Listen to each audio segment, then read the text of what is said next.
Hello guys. I want to thank you. The people come into my Patreon. The people who come to my Patreon, thank you so much. I got my passport because of your money to pay my Patreon. I got a passport. Thank you so much. If I'm not make Patreon, maybe until now I don't have passport. Yeah, I'm too much poor. Because of the Patreon, I get my passport.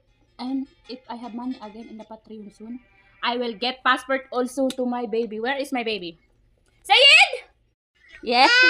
I will get passport of him soon.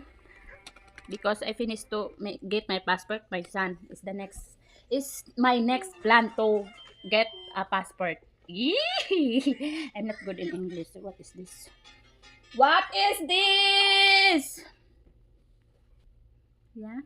Thank you very much. I love you all, guys. I love you so much all. I have passport. Yeah. It's long time. I want to get this, but I don't have money. So I'm just waiting the good time to earn money. And because of the Patreon, I earn money to get my passport. What? What? Ito, ali mama.